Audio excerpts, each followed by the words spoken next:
Shabbat Shalom, Khabarim. Karena ini masih dalam suasana Hari Raya Pesach, saya mengucapkan Hag Sameach pada Khabarim semua.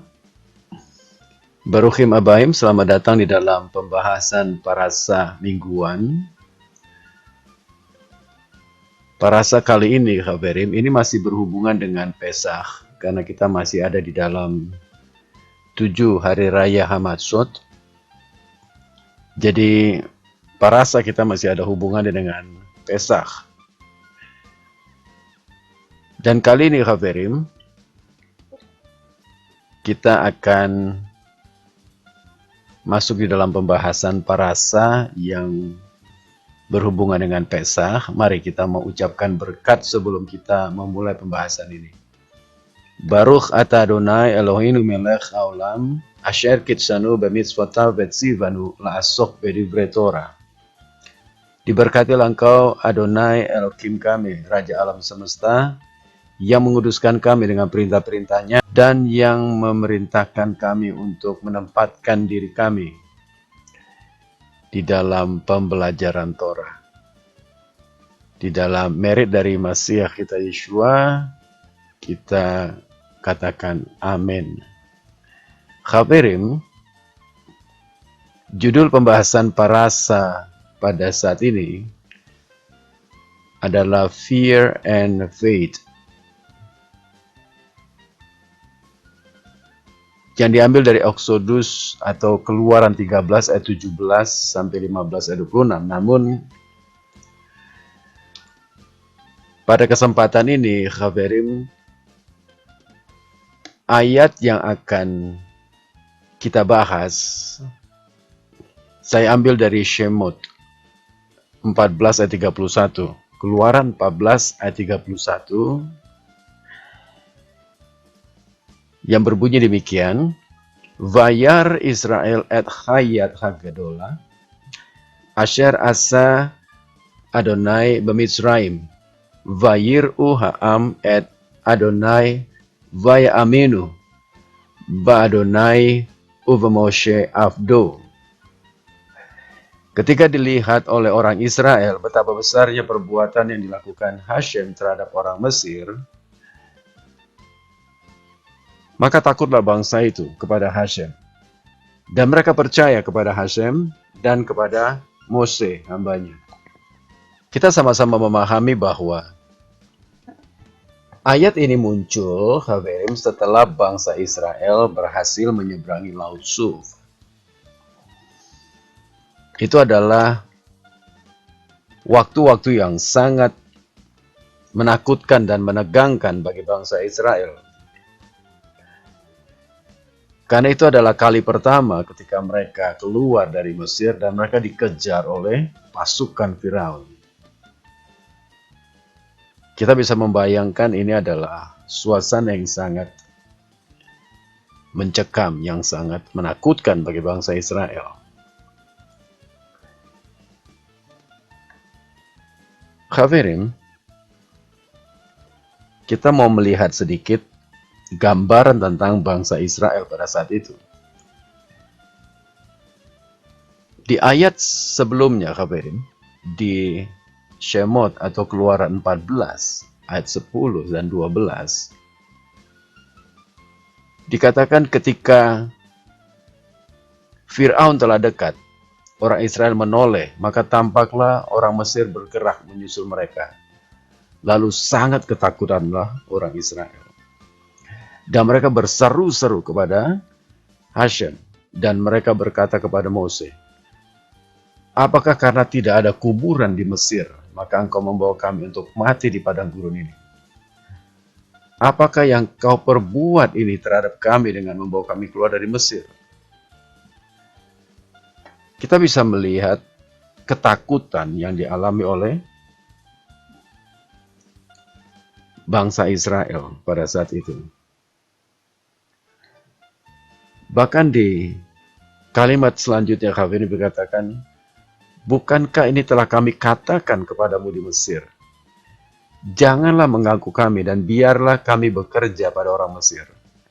Sebab lebih baik bagi kami untuk bekerja pada orang Mesir daripada mati di padang gurun ini. Bayangkan hadirin.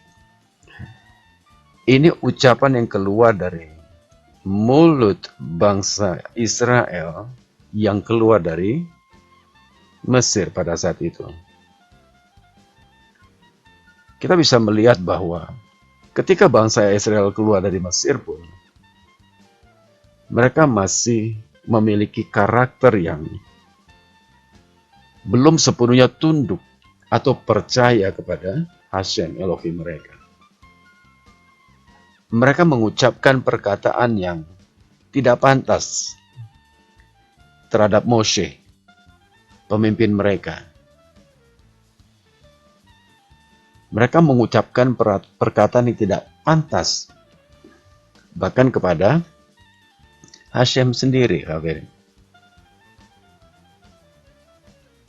Or HaChaim mengomentari Shemot 12 ayat 43 mengatakan bahwa banyak dari Am Israel yang enggan melakukan perintah Hashem, seperti yang juga dijelaskan di dalam Midras, bahwa Israel tidak mempersiapkan diri mereka dengan baik untuk melakukan Pesach pada malam sebelum mereka keluar dari Mesir. Hal ini berkenaan dengan Brit Milah, seperti dinyatakan dalam Yehezkel 20 ayat 8. Tetapi mereka memberontak terhadap aku dan tidak mau mendengar perkataanku. Maka aku bermaksud hendak mencurahkan amarahku ke atas mereka untuk melampiaskan murkaku kepadanya di tengah-tengah tanah Mesir. Jelas Nabi berbicara tentang keengganan bangsa Israel untuk menjalankan bahkan beberapa perintah Hashem yang diterapkan pada saat itu, terutama tentang Brit Milah. Jadi gambaran bangsa Israel pada saat ini, pada saat mereka keluar dari Mesir, mereka tetap bersikeras untuk tidak sepenuhnya tunduk patuh kepada perintah-perintah Hashem Elohim mereka. Mereka masih enggan untuk taat kepada Mose, yang notabene adalah orang yang ditunjuk oleh Hashem untuk membawa mereka keluar dari Mesir. Nah, inilah gambaran kondisi bangsa Israel saat terakhir mereka keluar dari Mesir. Oleh sebab itu, penting bagi Hashem untuk memperlihatkan kepada mereka kuasanya, kebesarannya, keperkasaannya, agar bangsa Israel bisa menyadari siapa Hashem Elohim mereka, siapa Mose, orang yang Hashem tunjuk untuk memimpin mereka keluar dari Mesir. Sehingga muncullah ayat yang akan kita bahas ini. Ketika Hashem melakukan mujizat, ketika Hashem memperlihatkan kebesarannya, kuasanya, tangannya yang perkasa di depan seluruh mata umat Israel, dan bangsa Israel melihat langsung dengan mata kepala mereka sesuatu yang dahsyat, sesuatu yang besar, yang luar biasa, yang menakjubkan, maka takutlah bangsa ini. Bukan saja takut kepada Hashem, tapi mereka juga takut kepada Moshe, orang yang dipilih Hashem untuk memimpin mereka. Or HaChaim menjelaskan tentang kalimat takutlah bangsa itu kepada Hashem dan mereka percaya kepada hambanya Mose, menjelaskan bahwa ini bukan rasa takut terhadap hukuman, tetapi kekaguman kepada HaKadosh Baruch Hu. Ketakutan terhadap hukuman telah mereka miliki sebelumnya di Mesir, sebelum Exodus. Bagaimanapun ketakutan yang dijelaskan dalam ayat ini adalah mereka kagum kepada HaKadosh Baruch Hu. Ketika Torah menggambarkan, maka Israel percaya ini adalah upah karena ketakutan mereka terhadap Kados Baruch. Tapi ketakutan di sini, hadirin, adalah ketakutan yang mendatangkan rasa hormat dan kekaguman kepada Hakados Baruch. Takut, kagum, gentar, dan menimbulkan rasa hormat yang dalam kepada Hakados Baruch.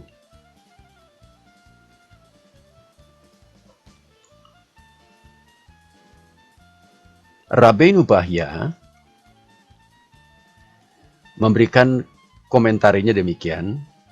Menurut Midras, yaitu Mechilta Besalah 6, kata-kata Et Hayat Hagadola adalah sumber klaim para bijak bahwa sementara Hashem telah melakukan 10 tulah di Mesir, dia melakukan 50 tulah di tepi Laut Suf.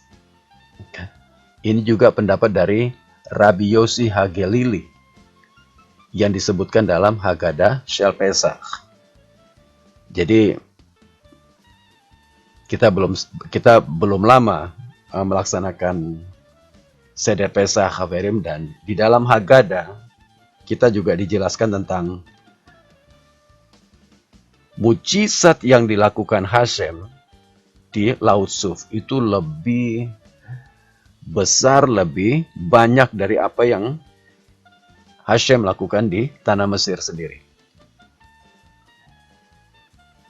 Inilah yang diperlihatkan Hashem di depan mata bangsa Israel. Tangan Hashem yang bekerja dengan dahsyat dan luar biasa. Melihat bahwa hubungan dengan 10 tulah, kami menemukan bahwa para penyihir mengakui jari Hashem sedang bekerja. Jadi kita tahu bahwa ketika bangsa Israel keluar itu ada para penyihir Mesir, para penyihir Firaun itu yang ikut sertakan di rombongan itu, Hafir. Nah, ketika mereka melihat tangan Hashem yang perkasa melakukan mujizat di Laut Suf, para penyihir Mesir pun merasa bahwa ini benar-benar tangan Hashem, ini benar-benar jari Elohimnya Israel yang bekerja.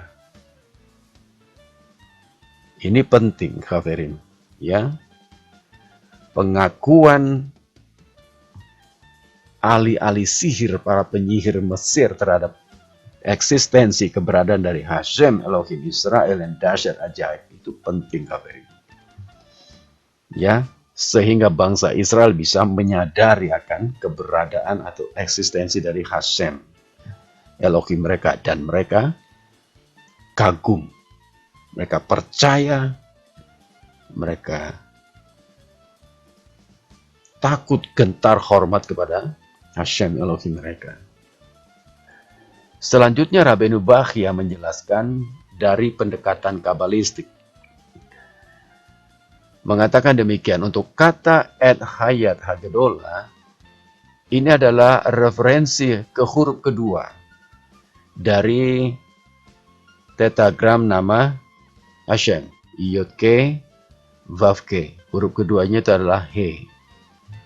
Ini adalah atribut dari justice, dari keadilan yang beroperasi di bumi, dan paling dikenal sebagai emanasi Malchut. Jadi atribut justice ini, Hafirin, emanasi Malchut ini yang mengatur pemisahan laut, dan inilah alasan mengapa kami melafalkan dalam doa-doa kami, Malchutecha rau vanecha bokeh yam livne Mose ze eli anu hodu vachimlichu. Jadi bisa dikatakan, Hafirin, bahwa ketika emanasi Malchut ini, atribut justice ini, Hafirin, bekerja di Laut Suf, dikatakan anak-anakmu bangsa Israel telah melihat ia bekerja saat membelah laut di hadapan Mose. Jadi inilah faktanya Hafirin. Inilah kenyataannya bahwa kejadian di Laut Suf itu sesuatu yang tidak bisa digambarkan Hafirin. Dan bangsa Israel melihat bukan saja tulah, tapi mujizat yang begitu terpampang di depan mata mereka. Sesuatu yang mengagumkan mereka alami saat itu. Sehingga Rabbeinu Bahya lebih lanjut menjelaskan, kami sadar bahwa setelah orang Israel menyeberangi laut, mereka menyanyikan nyanyian syukur. Nah, nyanyian syukur inilah Hafirim yang dikenal dengan nyanyian Mose atau Syirat Hayam. Itu ada di Exodus 15. Dan salah satu bagian dari nyanyian Mose ini, dari Syirat Hayam ini Hafirim, itu yang sering kita ucapkan atau yang sering kita lantunkan di Sabat, di Erev Sabat, di Sabat juga biasanya di Tefillah pagi, di Sakharit sebelum kita masuk Hamidah, kita selalu melantunkan salah satu bagian dari nyanyian Mose ini, dari Syirat Hayam ini, yang mengatakan Mikamocha Baelim Adonai, Mikamocha Nedar Bakodes Nora Tehilot Ose Pele. Yang artinya kira-kira begini, siapakah yang seperti engkau di antara para ilah, ya Hashem? Siapakah yang seperti engkau mulia dalam kekudusan, mengagumkan dalam kemuliaan, melakukan keajaiban. Nah, Hafirim, di sini disebutkan Mikamocha 2 kali Hafirim. Mikamocha yang pertama dan Mikamocha yang kedua itu sama-sama ada huruf He di akhirnya Hafirim. Kenapa Mikamocha disebutkan 2 kali Hafirim? Mikamocha yang pertama itu dikatakan itu adalah atribut. Jadi gini Hafirim, huruf He di akhir kata Mikamocha ini adalah representasi dari atribut justice dari Malchut tadi Hafirim. Nah, Mikamocha yang pertama itu dikatakan adalah sisi lemah dari atribut justice, sisi lemah dari emanasi Malchut. Karena di Mikamocha yang pertama itu di huruf kafnya, Hafirim itu tidak ada dagesnya, tidak ada titiknya. Ini adalah sisi lemah dari atribut justice. Nah, sedangkan Mikamocha yang kedua, itu ada dagesnya, ada titiknya di huruf kaf. Ini adalah sisi yang kuat dari atribut Malchut, dari emanasi Malchut. Kenapa Hafirim? Karena ini adalah posisi aslinya. Ini berhubungan dengan Bakodes. Berhubungan dengan kata Bakodes. Engkau mulia dalam kekudusan. Ini adalah bentuk asli dari atribut Malchut. Sedangkan Mikamocha yang pertama itu adalah bayangannya Hafirim. Ya. Siapakah yang seperti engkau di antara para ilah? Ya Hashem. Siapakah yang seperti engkau mulia dalam kekudusan? Ini maknanya begitu dalam dan luar biasa Hafirim. Nora Tehilot. Nah, ini yang akan saya bahas sedikit tentang Nora Tehilot Hafirim. Nora Tehilot, Rabbeinu Bahya menjelaskan begini Hafirim. Semua makhluk ciptaan Hashem takut untuk menyatakan pujiannya karena mereka takut kalau melakukannya secara tidak memadai. Jadi Nora Tehilot Hafirim yang tadi disebutkan mengagumkan dalam kemuliaan, itu juga ada mengandung rasa takut, KPM. Ketika pribadi Hashem yang begitu mengagumkan di dalam kemuliaan ya KPM, ini mendatangkan rasa hormat, takut, dan gentar. Kepada siapa? Kepada seluruh makhluk ciptaan Hashem. Maka dikatakan semua makhluk ciptaan Hashem takut untuk menyatakan pujian. Kenapa takut? Kalau mereka tidak memadai untuk memuji Hashem yang begitu agung di dalam kemuliaannya. Ya KPM-nya. Siapa kita? Adakah yang cukup arogan untuk berani memuji Hashem? Jadi ketika bangsa Israel melihat eksistensi dari Hashem Elohim mereka yang begitu agung, yang begitu mengagumkan, yang begitu mulia, Haverim, lalu mereka menyadari siapa kita? Apakah kita layak untuk memuji dan menyembah Hashem, penguasa alam semesta? Makanya ketika mereka selesai menyeberangi Laut Suf, Haverim, dan Mose mulai mengangkat suara untuk bernyanyi, bangsa Israel masih terkunci mulutnya, belum bisa menaikkan pujian, Haverim. Ketika Mose terus bernyanyi, dan bangsa Israel mulai menyahut apa yang diperkatakan Mose, lalu mulailah iman mereka terbangun, dan mereka menyanyikan syukur bersama dengan Mose. Nah, Haverim, ini yang bisa kita lihat kondisi, keadaan, atau gambaran bangsa Israel ketika mereka berhasil menyeberangi Laut Suf. Mereka memiliki pandangan yang berbeda ketika mereka ada di Mesir. Sekalipun di Mesir mereka sudah melihat 10 tulah. Tapi Torah membuktikan bahwa ketika mereka keluar pun mereka masih enggan melakukan sebagian besar dari perintah Hashem.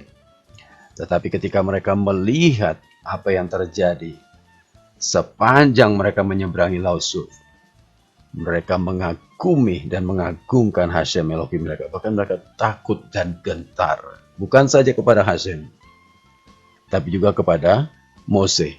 Dan inilah nyanyian syukur mereka. Dan menariknya Haverim bahwa nyanyian syukur Mose ini disandingkan dengan nyanyian anak domba di dalam Wahyu 15. Di dalam Wahyu 15 ayat 3, kita bisa membaca, dan mereka menyanyikan nyanyian Mose, hamba Elohim, dan nyanyian anak domba. Bunyinya besar dan ajaib segala pekerjaanmu, ya Hashem Elohim yang maha kuasa. Adil dan benar segala jalanmu, ya Raja segala bangsa. Haverim, kenapa nyanyian Mose disandingkan dengan nyanyian anak domba? Nah, ini yang juga menarik buat kita pahami, Haverim. Dan ini adalah nubuatan bahwa nanti, Haverim, di akhirat ayamin, nyanyian Mose itu akan disandingkan dengan nyanyian anak domba. Kita mau lihat satu ayat di belakangnya, Haverim. Di Wahyu 15 ayat 3, kita mau lihat Wahyu 15 ayat 2. Di dalam Wahyu 15 ayat 2 disebutkan begini, dan aku melihat sesuatu bagaikan lautan kaca bercampur api, dan di tepi lautan kaca itu berdiri orang-orang yang telah mengalahkan binatang itu dan patungnya dan bilangan namanya. Pada mereka ada kecapi Elohim. Dan aku melihat sesuatu bagaikan lautan kaca bercampur api. Ra'iti kemoyam zekhukhit me'oraf ba'esh. Khabarim, kita melihat ada beberapa perbedaan antara Keluaran 15 dan Wahyu 15. Di Keluaran 15 itu juga berhubungan dengan laut, Laut Suf. Dan di Wahyu 15 juga berbicara tentang laut, ya, lautan kaca yang bercampur api.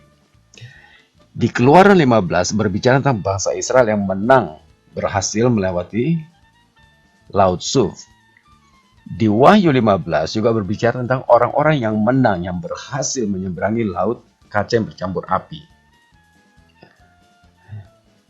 Di Keluaran 15, bangsa Israel berhasil terbebas dari tentara Fir'aun, tentara Mesir. Di Wahyu 15 ada orang-orang yang berhasil mengalahkan binatang. Binatang berbicara tentang behema, tentang sifat kebinatangan, tentang Yetzer hara. Orang-orang yang berhasil mengalahkan Yetzer hara mereka, mengalahkan evil inclination, semua keinginan-keinginan jahat di dalam diri mereka. Jadi ada beberapa perbedaan. Jadi kita bisa melihat bahwa nyanyian Mose dan nyanyian anak domba ini berbicara tentang orang-orang yang menang. Hanya orang-orang yang menang yang akan menyanyikan nyanyian Mose dan nyanyian anak domba. Hanya orang-orang yang berhasil mengalahkan Yetzer hara mereka. Bangsa Israel juga berhasil mengalahkan Yetzer hara mereka. Ketika mereka melawan Mose, mereka mengucapkan kata-kata yang tidak pantas terhadap Mose, hamba Hashem. Dan akhirnya mereka mengganti kata-kata mereka dengan pujian syukur kepada Hashem. Mereka mengalahkan Yetzer hara mereka. Di Wahyu 15 juga sama kabar. Orang-orang yang berhasil mengalahkan binatang, mereka berhasil mengalahkan Yetzer hara mereka, dan mereka menyanyikan nyanyian anak domba. Ini berbicara tentang orang-orang yang menang. Hanya orang-orang yang menang yang akan menyanyikan nyanyian Mose dan nyanyian anak domba. Ini harus diingat kafirin. Hanya mereka yang menang. Ini berbicara orang-orang yang berhasil mengalahkan, menaklukkan Yetzer hara mereka.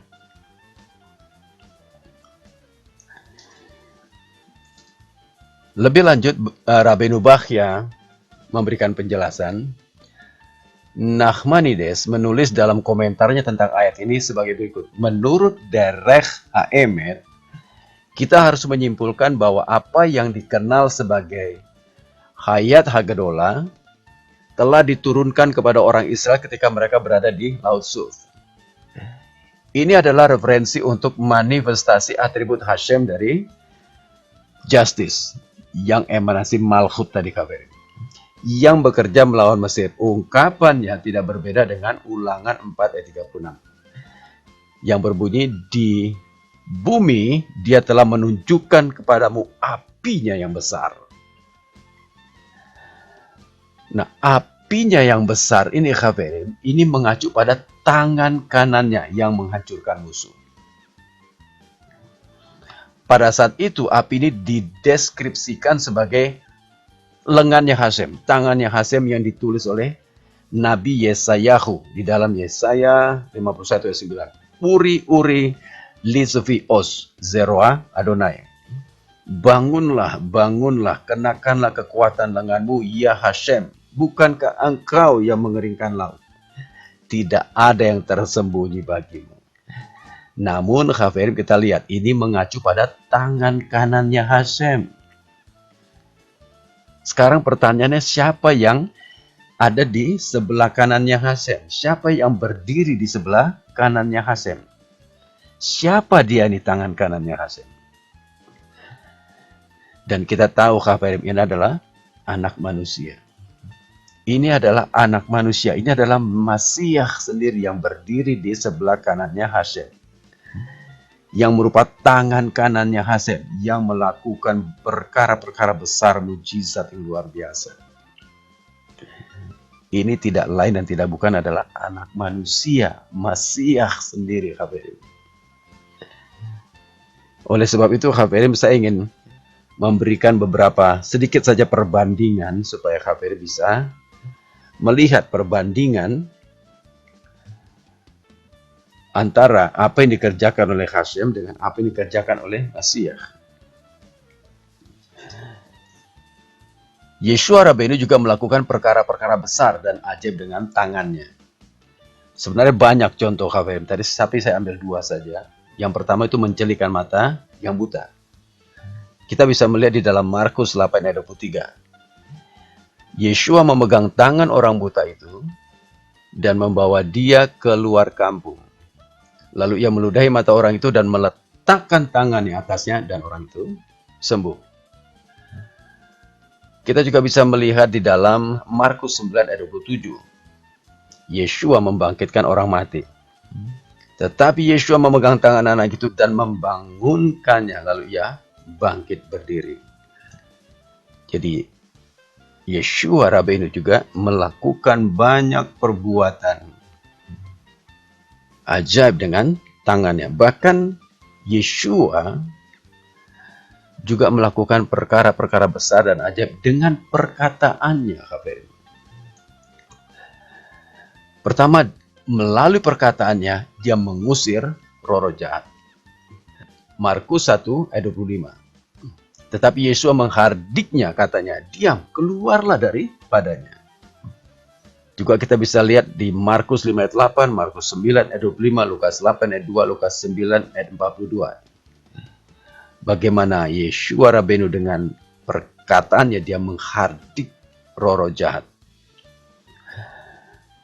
Menghardik angin badai, bukan saja roh jahat, tapi Yeshua Rabbeinu juga menghardik angin badai.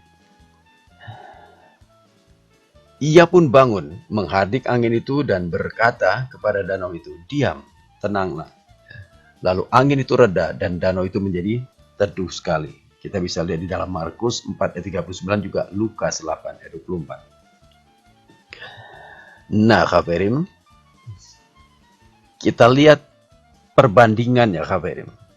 Apa yang dialami bangsa Israel di Laut Suf, itu juga dialami oleh para murid Yeshua Rabbeinu.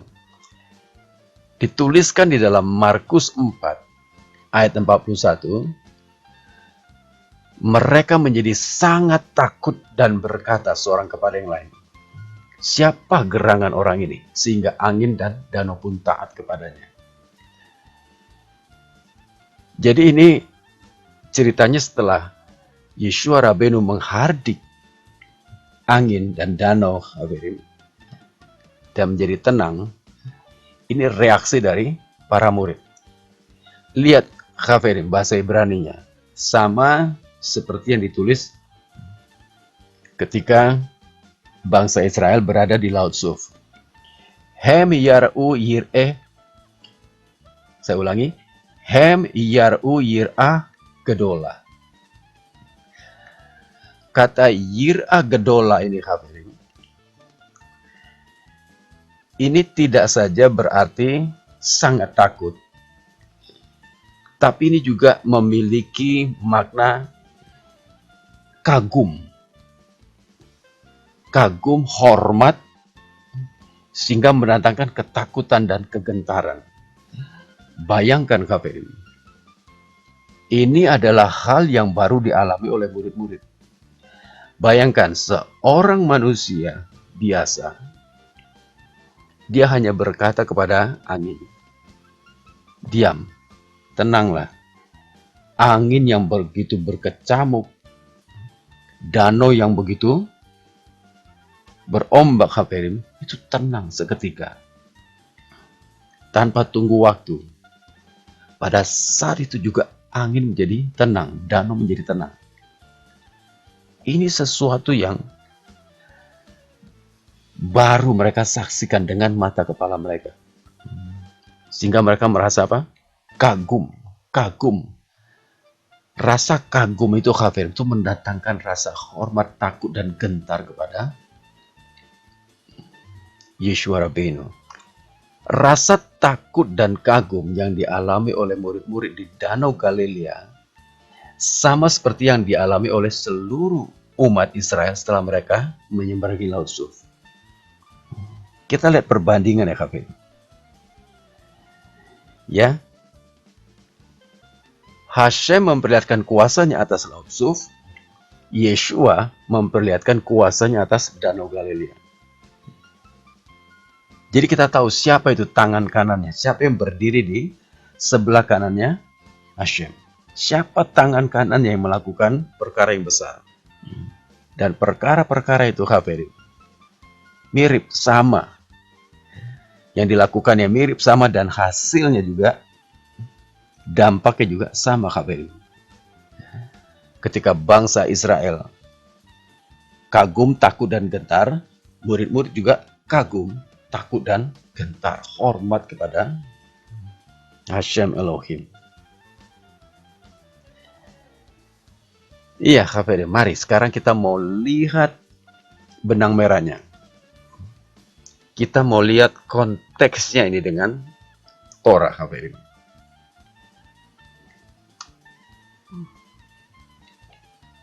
Oke. Rabbeinu Bahya lebih lanjut menjelaskan tentang ayat ini kafirnya. Maka takutlah bangsa itu dan mereka percaya. Takut, percaya. Fear and faith.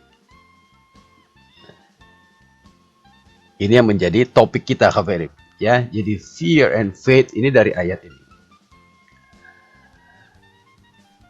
Dijelaskan begini kafir. Fear and faith itu adalah dasar dari atau fondasi dari seluruh Torah.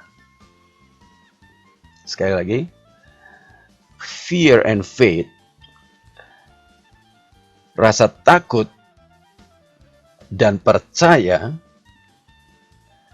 adalah fondasi, dasar dari seluruh Torah. Rabbeinu Hananel menulis dalam hubungan ini bahwa iman dapat dibagi menjadi 4 bagian. Keyakinan kepada Hashem, keyakinan kepada para nabi, keyakinan akan keberadaan kehidupan setelah kematian di bumi, dan keyakinan akan kedatangan Mesias.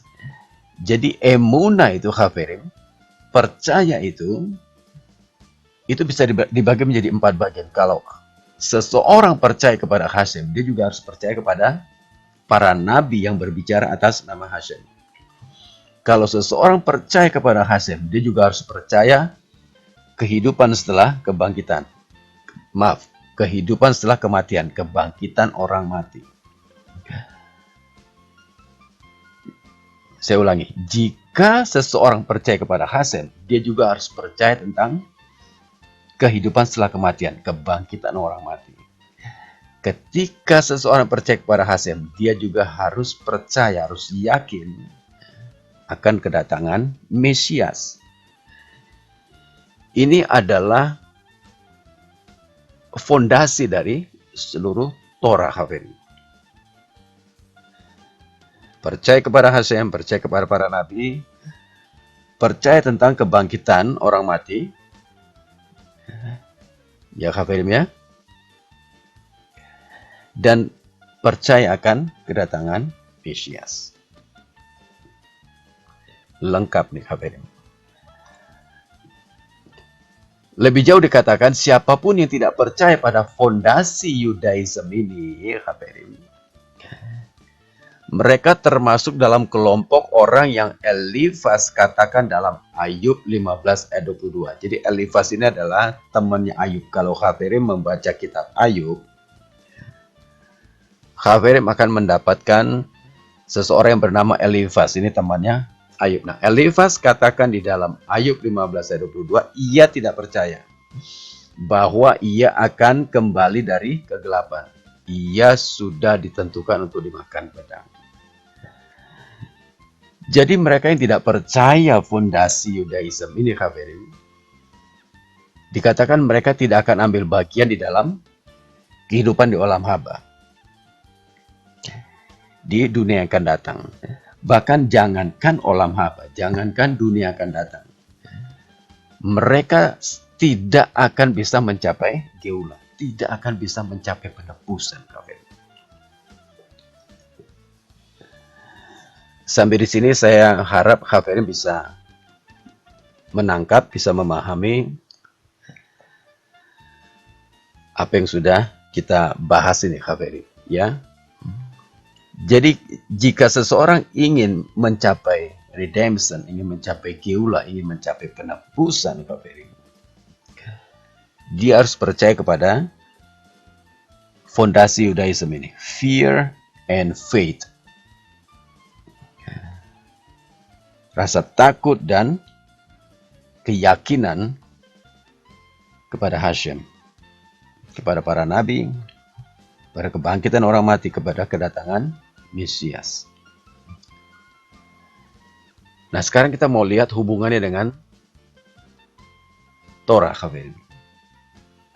Ya, seperti apa, sejauh apa hubungannya dengan Torah? Dikatakan bahwa ini adalah fondasi dari Torah. Kita mau lihat benang merahnya, Khaverim. Baik, mari kita lanjutkan, Khaverim. Torah dan hukum-hukumnya adalah nasihat yang memungkinkan seseorang untuk dengan teguh meletakkan iman di dalam hatinya.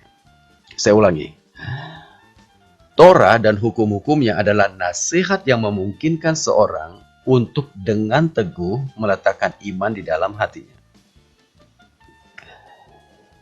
Jadi dengan kata lain, Khaverim, kalau kita balikan ayat ini, tanpa Torah, tanpa hukum-hukumnya, maka seseorang tidak akan bisa meletakkan emunah, tidak akan bisa meletakkan iman di dalam hatinya.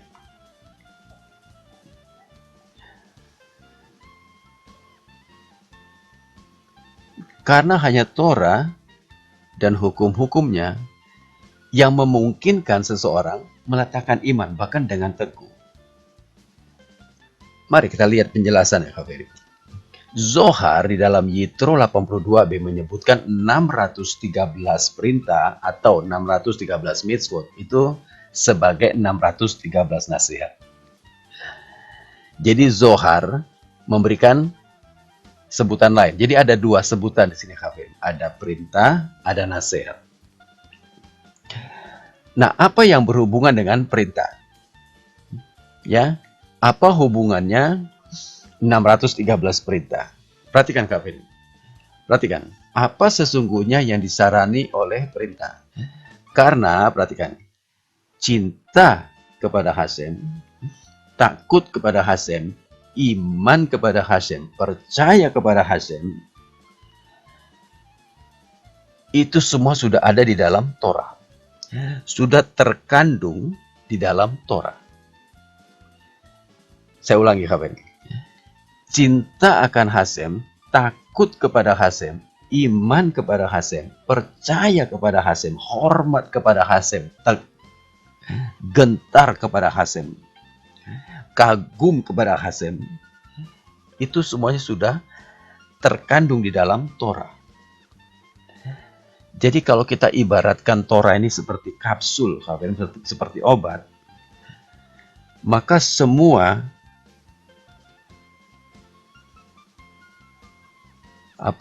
kalau kita bilang ramuan atau kandungan-kandungan yang menyembuhkan itu sudah ada di dalam obat tersebut.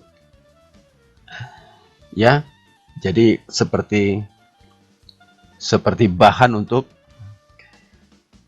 menyembuhkan sakit kepala, panas, demam, mual, kembung, dan lain sebagainya. Itu sudah ada di dalam obat tersebut. Nah, demikian juga Torah, Khaverim. Semua rasa takut, percaya, cinta, hormat, kagum kepada Hashem, itu semua sudah terkandung di dalam Torah. Ini tentang perintah. Nah, apa yang dimaksud dengan nasihat? Nasihat, Khafirin, dikatakan begini, karena melalui pemenuhan Torah dan perintah-perintahnya, seseorang dapat secara permanen menetapkan imannya kepada Hashem di dalam hatinya yang tidak akan pernah goyah. Jadi nasihat begini, ketika seseorang dia memenuhi seluruh perintah Torah, maka dia secara permanen menetapkan imannya. Jadi dia tidak usah perlu susah-susah bagaimana sih cara supaya memiliki iman yang teguh. Apakah saya harus berdoa? Apakah saya harus berpuasa? Nasihatnya cuma satu. Ketika seseorang memenuhi perintah-perintah di dalam Torah, secara tidak langsung, Khafirin, dia menempatkan iman di dalam hatinya yang tidak akan pernah goyah. Sama ketika seseorang sakit, bagaimana sih mau sembuh? Minum obatnya. Hanya minum obatnya. Begitu dia minum obat, semua kandungan di dalam obat itu diserap oleh tubuhnya. Sama ketika seseorang melakukan Torah, semua kandungan kebaikan yang ada di dalam Torah itu diserap olehnya. Sehingga imannya diteguhkan. Karena apa? Kandungan di dalam Torah diserap. Cinta, hormat, kagum, takut, gentar kepada Hashem itu diserap oleh neshamanya, diserap oleh jiwanya, sehingga imannya diteguhkan. Dia menetapkan imannya ketika dia melakukan Torah. Kita lanjutkan lagi Khafirin, ya. Seseorang tidak boleh bertanya, bagaimana saya bisa memulai? Karena saya bahkan tidak percaya pada Torah atau hukum-hukumnya. Ya. Dikatakan seseorang tidak boleh bertanya, Khafirin. Enggak perlu bertanya. Seperti Khafirin datang ke dokter. Lalu dokter kasih obat. Lalu saudara tanya, dokter, ini obat dalamnya apa aja sih? Ini obat manjur nggak, dokter? Cara kerjanya gimana, dokter? Apa dia bisa menyembuhkan saya? Apa ini nggak bahaya, dokter?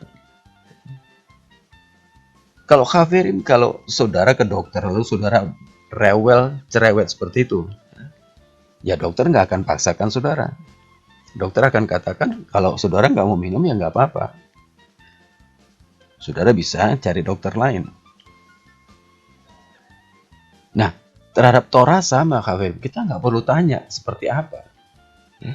Misalnya kayak sekarang nih, Khafirin. Sekarang ini kan kita sedang menghitung Omer. Selama 7 minggu, 49 hari. Nah, Torah mengatakan, ketika seseorang menghitung Omer, maka semua tuma-tuma, semua kotoran-kotoran di dalam nesama itu akan dibersihkan ketika dia menghitung Omer. Bahkan zuhama, semua kecacatan di dalam nesama itu juga akan diperbaiki ketika seseorang setia menghitung Omer.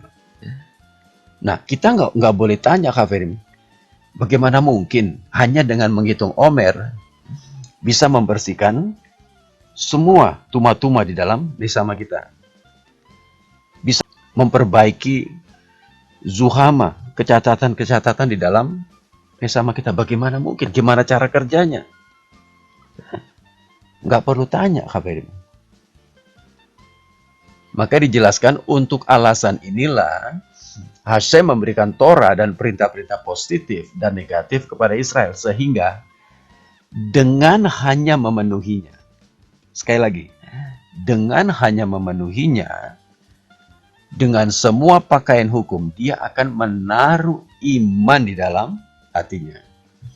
dan akan melihat dengan kejelasan yang sempurna bahwa Hashem adalah pencipta dan penguasa alam semesta, yang pemeliharaannya mencakup detail terkecil dari ciptaan. Bayangkan KPU. Hanya dengan memenuhi mitzvot dari Torah, itu kita sudah meneguhkan iman di dalam hati kita. Bahkan dikatakan mata kita akan dibukakan, pikiran kita akan dibukakan, kita akan bisa melihat lebih jelas dan lebih dalam lagi siapa Hashem. Sehingga kita percaya, oh Hashem itu adalah Elohim, dia penguasa alam semesta. Dia yang memelihara seluruh alam semesta ini. Mata kita dibukakan, pikiran kita dibukakan. Jadi kita nggak usah tanya KPI. Kita nggak usah tanya, nggak usah perlu tahu gimana. Lakukan saja. Hanya dengan memenuhi Torah dan mitzvot kafir, maka kandungan yang ada di dalam Torah itu akan membuka mata kita, membuka pikiran kita, meneguhkan hati kita, menetapkan emunah di dalam hati kita. Makanya dikatakan di dalam Tehillim 19 ayat 9, titah Hashem itu tepat, menyukakan hati, perintah Hashem itu murni, membuat mata bercahaya. Mata kita dibukakan, pikiran kita dibukakan, kita bisa melihat dengan jelas.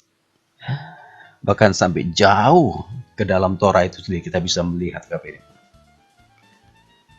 Membuat mata bercahaya. Lebih lanjut dikatakan di dalam Mishle, di dalam Amsal 6 ayat 23. Karena mitzvah adalah pelita dan Torah adalah terang. Apa maksud dari karena mitzvah adalah pelita?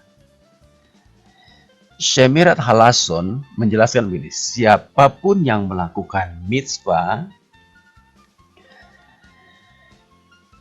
itu seperti orang yang menyalakan pelita di hadapan Hakadosh Baruch Hu. Dia menghidupkan nesamanya yang disebut pelita. Itu bisa kita baca di dalam Amsal 24 ayat 27. Pelita Hashem adalah jiwa manusia. Jadi jiwa manusia, kafir, nesama kita itu pelitanya Hashem. Ketika Adam diciptakan, kafir, Hashem meminjamkan nesamanya, diberikan kepada Adam.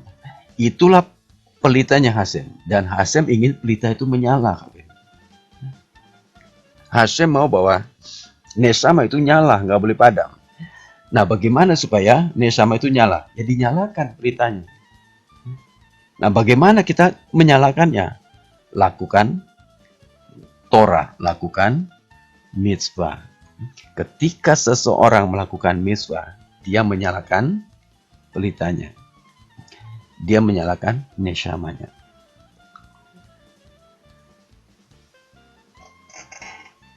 Baik, saya berharap sampai di sini Khafirim lebih jelas lagi, lebih memahami lagi mengapa Torah dan mitzvot penting untuk dilakukan. Kita lanjutkan lagi Khafirim penjelasan ini.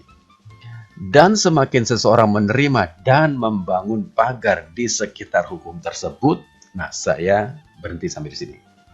Saya stop dulu sini. Lihat KPM. Dan semakin seseorang menerima dan membangun pagar di sekitar hukum tersebut. Ini pernyataan yang bisa kita temukan juga di dalam Pirkei Avot 1 ayat 1. Ya KPM. Karena kita tahu bahwa di dalam masa-masa penghitungan Omer, kita juga diwajibkan untuk belajar Pirkei Avot. Karena itu ada hubungannya dengan memperbaiki karakter-karakter kita ya selama 49 hari. Nah, dikatakan juga di dalam Pirkei Avot 1 ayat 1,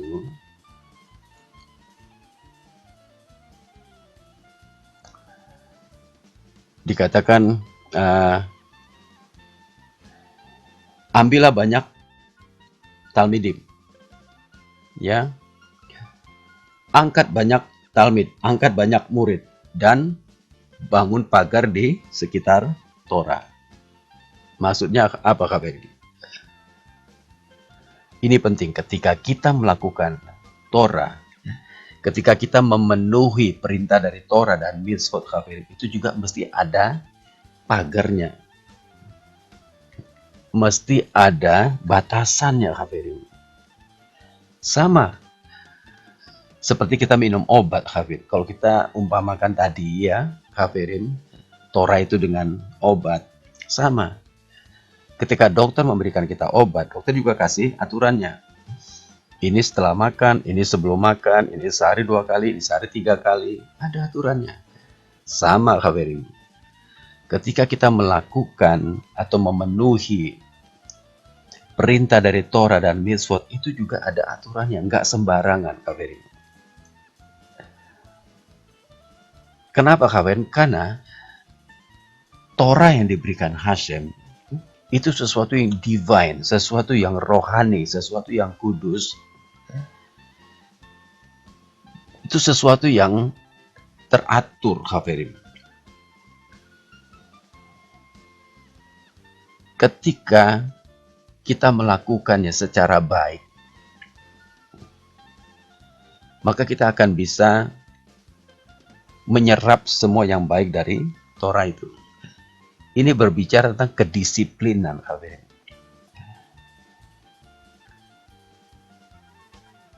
Kedisiplinan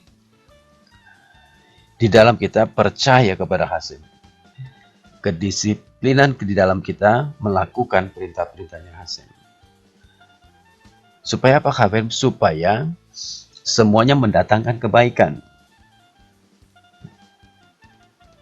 Ketika seseorang berjalan tidak keluar dari jalurnya, maka semuanya akan menjadi baik. Tapi kalau pagar semua, pembatas semua dilanggar, kafirin, ini bukan saja bahaya buat diri sendiri, tapi dia juga membahayakan orang lain, kafirin. Makanya di dalam melakukan perintah-perintah Torah dan mitzvot tadi kafirin, ini ada pagarnya. Nah, lihat kafirin. Dan semakin seseorang menerima dan membangun pagar di sekitar hukum tersebut dari cintanya yang tumbuh pada Torah dan mitzvot, semakin banyak cahaya yang ada di dalamnya akan memurnikan hatinya. Jadi semua kandungan di dalam Torah itu kafirin, itu akan lebih lagi menerangi hatinya, memurnikan hatinya, membersihkan hatinya, menyembuhkan semua kecacatan-kecacatan di dalam neshamanya. Dan menerangi matanya kepada kodrati Torah. Dia bisa melihat sampai jauh ke dalam inti dari Torah. Seperti Zohar berkata di dalam Vayetse 154b. Dari sini kita belajar bagaimana melalui Torah yang diwahyukan, ya kafirin, Torah yang diajarkan, Torah yang didiskusikan. Ini berbicara tentang pagar tadi, kafirin. Ya, jadi pagar itu bentuknya kafirin itu adalah Torah yang diwahyukan. Jadi Torah yang diajarkan, yang didiskusikan, yang dijelaskan dengan bantuan para khazal, para rabi, kafirin. Ini pagar-pagar kafirin. Ya, nanti kafirin bisa belajar di Pirkei Avot. Nah, ini yang akan membuat Torah itu menjadi baik kepada diri seseorang, kafirin. Nah, melalui Torah yang diwahyukan seseorang sampai pada misteri tersembunyi Torah tersebut. Semakin seseorang bertambah dalam pengetahuannya tentang misteri rohani dari Torah, semakin kuat imannya dan semakin detail ketaatannya terhadap Torah. Jadi ketika aturan mainnya diikuti dengan baik, maka itu mendatangkan manfaat yang juga baik kepada dirinya, kepada neshama, kepada jiwanya. Ya Khafirim ya, ini penting sekali Khafirim.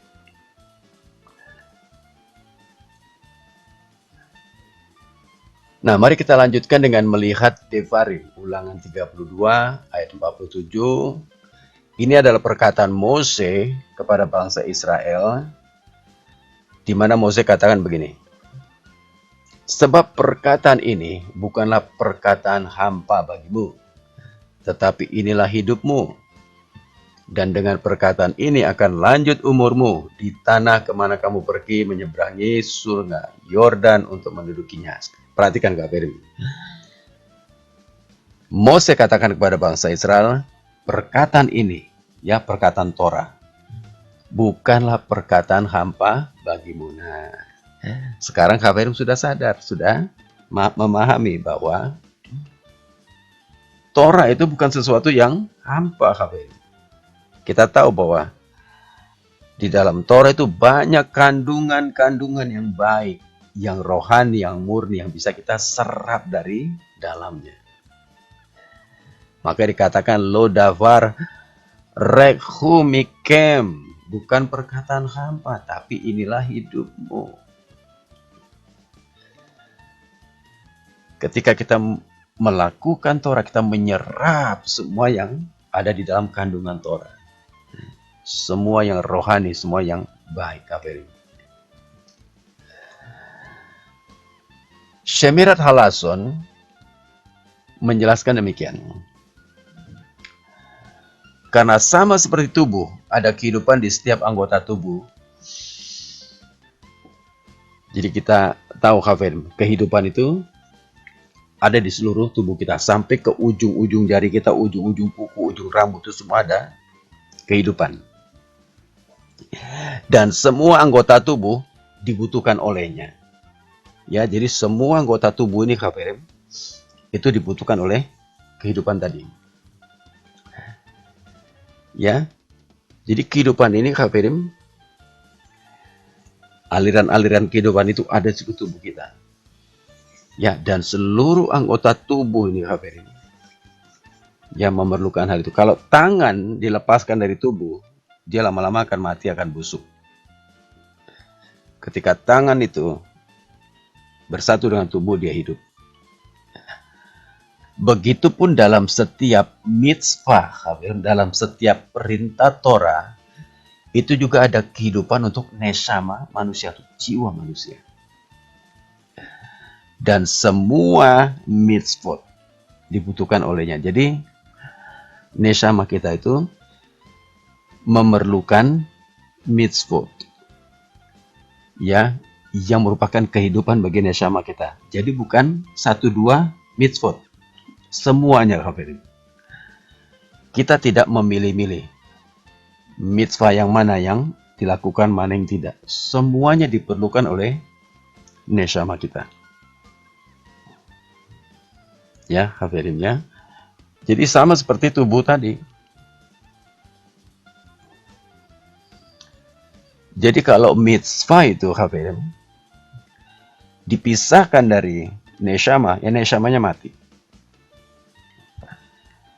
Jadi kalau jiwa seseorang itu dipisahkan dari mitzvot, dari mitzvahnya Torah, jiwanya mati. Ya, ini berbicara tentang mati secara rohani tentunya. Mati Khafirim. Jadi makanan yang menghidupkan neshama manusia itu adalah mitzvot, perintah-perintah dari Torah Khafirim. Ya, Galatia 3:24. Nah, ini juga penting Khafirim. Jadi kenapa neshama itu harus hidup? Ini pertanyaannya, kenapa neshama itu harus hidup? Supaya dia bertahan Khafirim.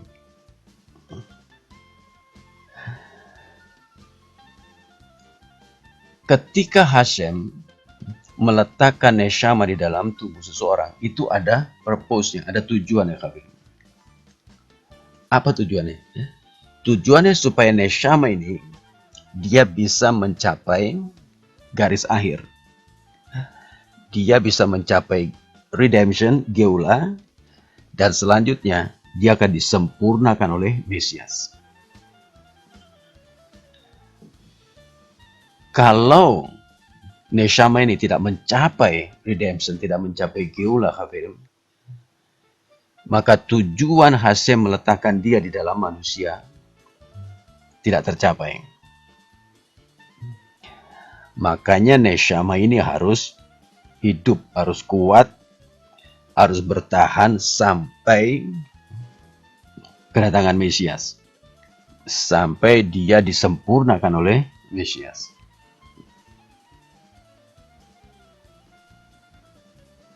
Maka dia memerlukan Torah. Dia memerlukan mitzvot. Supaya apa? Supaya dia bisa bertahan. Dia bisa kuat bertahan sampai akhir. Maka di dalam Galatia 3:22 dikatakan, jadi Torah adalah penuntun bagi kita, bagi neshama kita, bagi jiwa kita, sampai Masiah datang. Supaya kita dibenarkan karena iman.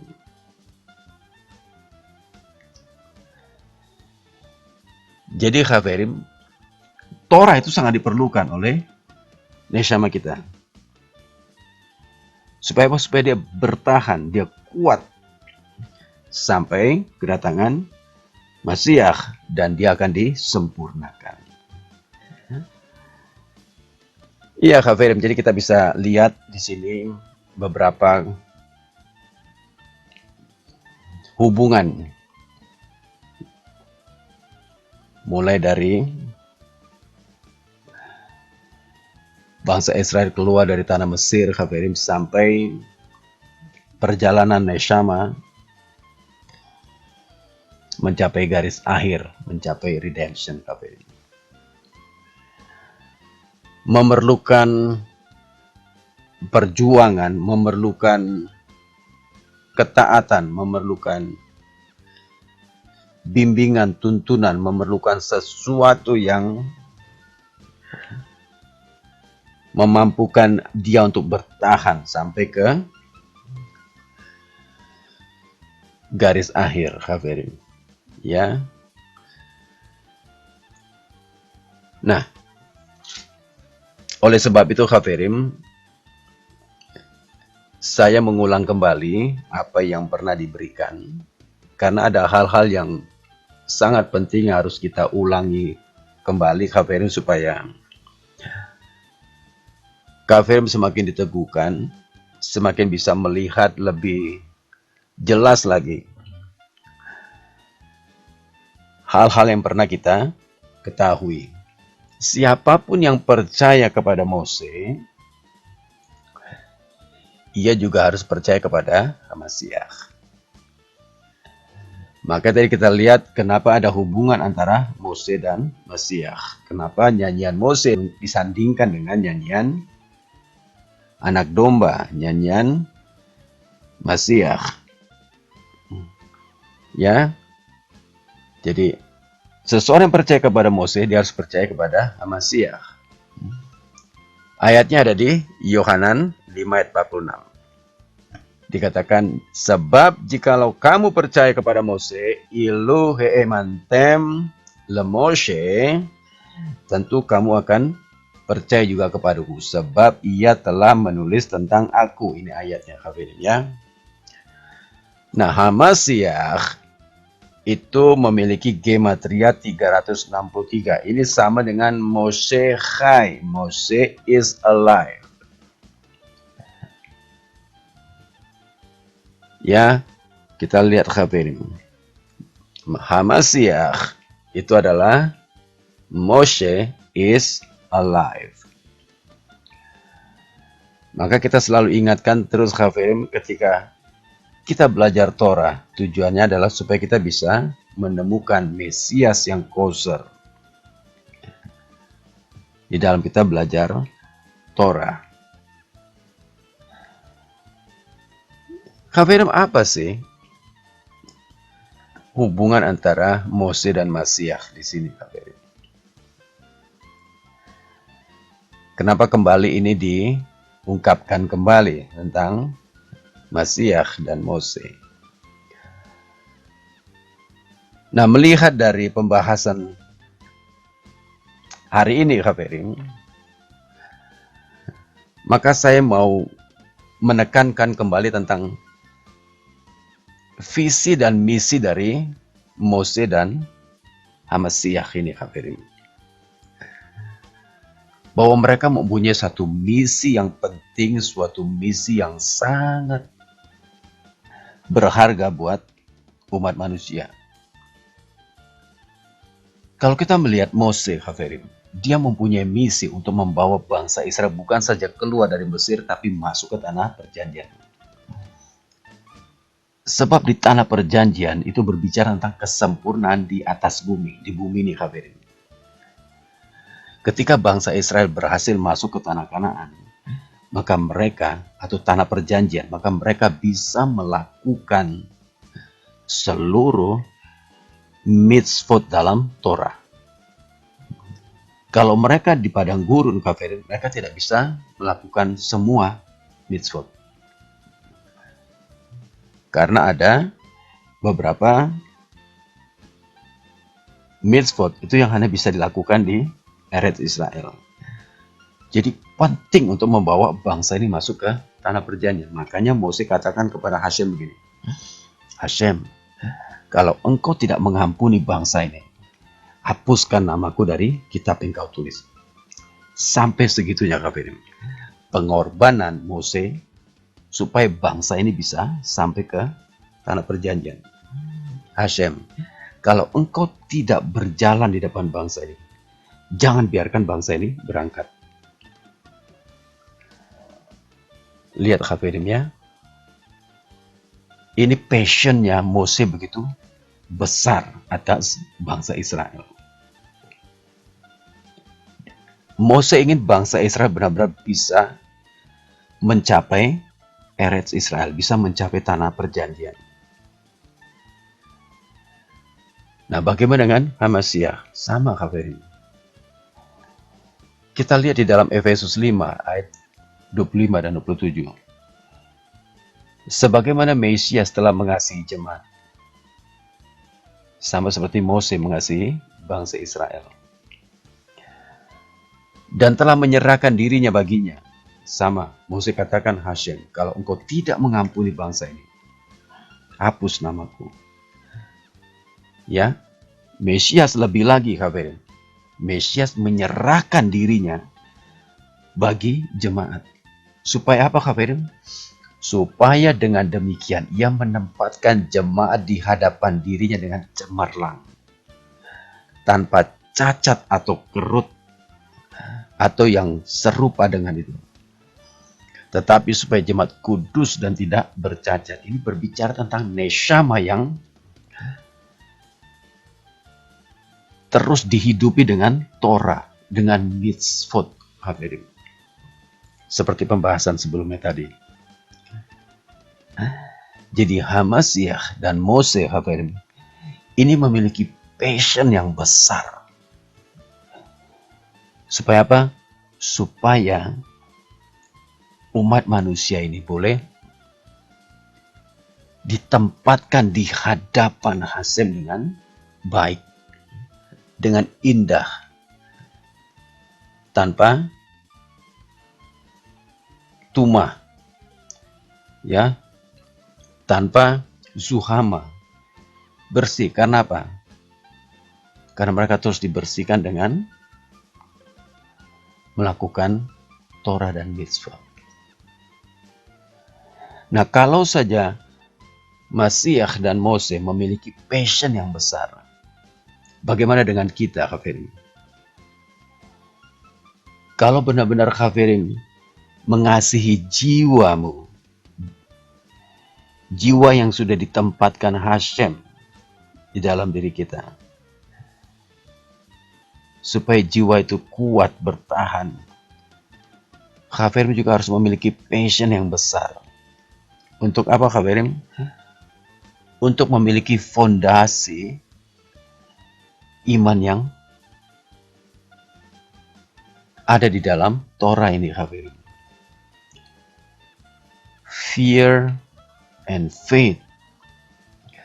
Hormat, takut, gentar kepada Hashem. Dan percaya kepada Hashem. Percaya kepada Mesias. Percaya kepada Torah. Yang merupakan bagian alat supaya kita bisa mencapai garis akhir. Supaya neshama kita bisa menyala. Supaya jiwa kita bisa terang. Menyala di hadapan Hashem. Saya tutup pembahasan ini dengan Amsal 20 ayat 27. Roh manusia adalah pelita Adonai yang menyelidiki seluruh lubuk hatinya. Tadi kita belajar tentang jiwa manusia adalah pelita Adonai. Ini sama, kawan. Roh manusia adalah pelita Adonai yang menyelidiki seluruh lubuk hatinya. Oleh sebab itu, dia harus senantiasa menyala, kawan. Shnei Luchot Habrit menjelaskan seseorang harus terus-menerus memastikan bahwa jiwanya diterangi melalui belajar Torah dan memenuhi mitzvot. Jadi Haverim, Torah dan mitzvot itu adalah alat supaya jiwa seseorang bisa terus menyala. Supaya dia bertahan sampai mencapai garis akhir, Haverim. Tanpa belajar Torah, tanpa memenuhi mitzvot, jiwanya tidak bisa menyala. Jiwanya tidak bisa terang, tidak bisa bertahan.